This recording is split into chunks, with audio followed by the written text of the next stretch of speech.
parking driving सबै भइरहेछ एकैचोटि फाइन हान्न बस्ने हो कि एकैचोटि हेरिदियो ल म एकचोटि तल एकचोटि नगएर हेर्छु ल फेरि अहिले हावाले खतम लाग्यो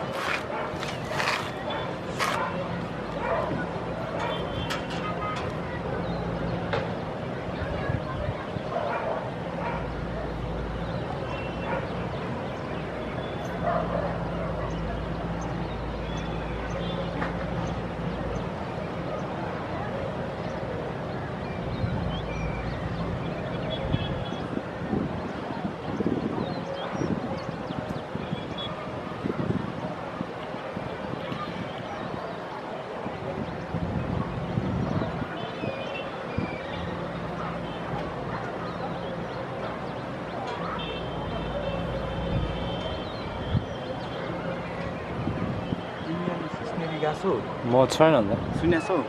त्यो पिउसे भने त अस्ति त्यो होइन जान राम्रो छ क्या पोहोरको पालि चाहिँ लगेर गइदिएको थिएँ होइन मैले साथीहरूसँग लगेर गइदिएँ हो होइन गयो भने तर फेरि टाइमको जहिले कमी हुने है घरमा चाँडो आइपुग्यो त्यसले रमाइलो गर्ने पाएन अब गएको छ पर्स्या छ है घरबाट खनाब हुन्छ भनेको छ है फेरि स्विमिङ खेल्न पनि पाएन म त गएँ मजाले खेलेँ एकदिन जानुपर्ने भनेको त्यो दसैँपछि जाउँला नि हो उसको बाइक आउँछ भने उसको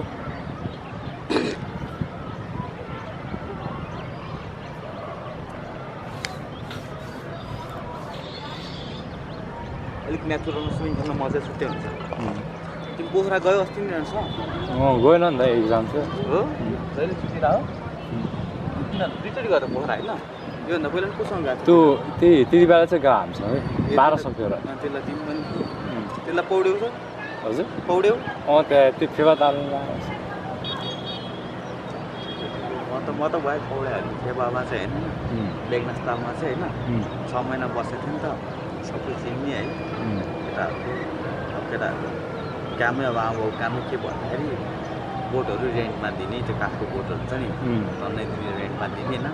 हामी चाहिँ एउटा लिएर हिँड्ने बिचमा लग्ने अनि बिचमा पाइप हुन्छ कि पानी लिएको पाइप होइन अब यताउता सपोर्ट त चाहियो नि त बिचमा डाइभ हान्यो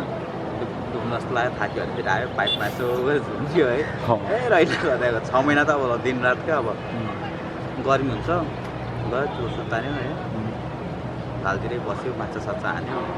बनायो बस्यो सिङ हान्यो दिनभरि पौड्यो बस्यो अनि पहिला चाहिँ शस्त्र स्विमिङ छ नि त्यसको पछाडि जाँदाखेरि हामी फिसिङ हान्यो फिसिङ थाहा छ त्यहाँ पान्दरहाट खोला बग्थ्यो नि त पान्दरहाट त्यस्तो फिसिङ होइन क्या हिले माछा त्यहाँ यत्रो हिँडार जस्तो थियो नि त अनि त्यहाँ गयो फिसिङ हामीले होइन बच्चा हुँदाखेरि त्यहाँ जान्थ्यो पछि त्यो एपिएफको छ नि त्यो आर्मीको त्यहाँ जान्थ्यो त्यहाँ पनि त्यस्तै थियो कि पानी बग्ने उता रानी मन्दिरको पानी आउँथ्यो नि त अनि त्यता जान्थ्यो अनि पछि फेरि त्यहाँदेखि सुक्यो यहाँ सुक्यो त्यहाँदेखि सुक्यो अनि लास्टमा यता खानी पनि सुक्यो अनि फेरि त्यसबाट अझै उठापट्टि अर्को खानी छ त्यहाँदेखि जान्थ्यो जान्थ्यो सिस्नेर चाहिँ राम्रो लाग्यो हो मलाई सिस्नेर चाहिँ अति राम्रो छ बगिरहेको हुन्छ पानी त्यस्तै छ गहिरो पनि छ गहिरो कतिको छ हाम्रो केटाहरू लगभग 2-3 तलाबाट हाम फाल्दै माथि डाइभ हालेर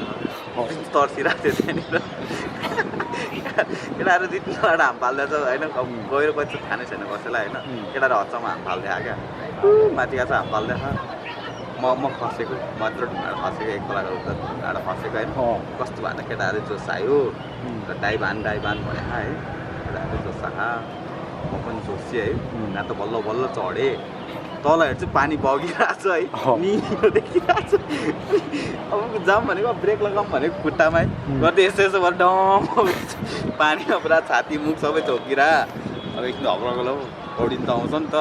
अब त्यो डाइभ हान्दा पो त्यो डर लाग्छ तल ढुङ्गा छ भनेर है खसिहाल्यो जम्मा छाती ठोक्यो है बल्ल गरेर निस्क्यो त्यति बेला रमाइलो छ सिस्टम गयो भने चाहिँ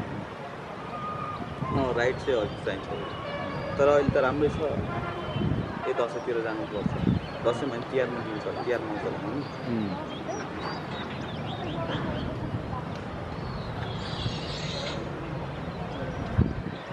नि तिमी चाहिँ के छ भने बाहिर नजाने यहीँ कम्प्लिट गर्ने हो पहिला दाइ भयो होला 5 मिनट भयो हजुर बस हान्ने